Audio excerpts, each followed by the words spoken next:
બોડેલી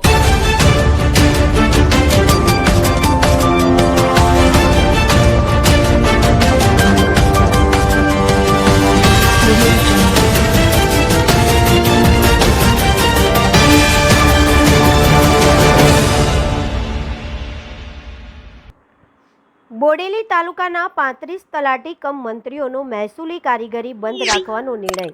જય હિન્દ, નમસ્કાર દર્શક મિત્રો, આપ જોઈ રહ્યા છો છોટાઉદેપુર ન્યૂઝ સત્યની સાથે।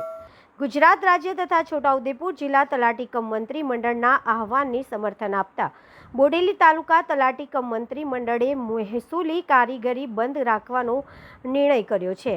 કાર્યભારમાં સતત થઈ રહેલા વધારાના વિરોધમાં બોડેલી મામલતદાર તથા તાલુકા વિકાસ અધિકારીને આવેદનપત્ર પાઠવી પોતાની માંગણીઓ રજૂ કરવામાં આવી છે।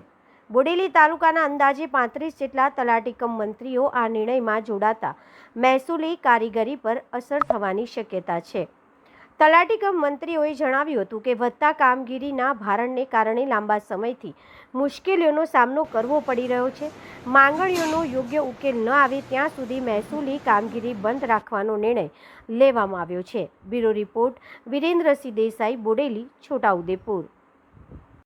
આજરોજ ગુજરાત રાજ્ય તલાટી મહામંડળ દ્વારા તેમજ છોટાઉદેપુર તલાટી મહામંડળ દ્વારા આપવામાં આવેલ આદેશ અનુસાર બોડેલી તલાટી તાલુકા મંડળ દ્વારા તાલુકા વિકાસ અધિકારી તેમજ મામલતદાર સાહેબ શ્રી બોડેલીને આવેદન પત્ર આપવામાં આવેલ છે।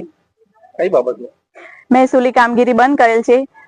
22/8/2022 ના રોજ હડતાલના થયેલ સમાધાન આધારે પણ આજ સુધી સરકારશ્રી દ્વારા કોઈ નિર્ણય લેવામાં આવેલ ન હોય મહેસૂલી કામગીરી જ્યાં સુધી ગુજરાત રાજ્ય તલાટી મહામંડળ તેમજ છોટાઉદેપુર તલાટી મહામંડળ દ્વારા કોઈ આદેશ ન થાય ત્યાં સુધી બોડેલી તાલુકાના તમામ તલાટીએ મહેસૂલી કામગીરી બંધ કરેલી છે।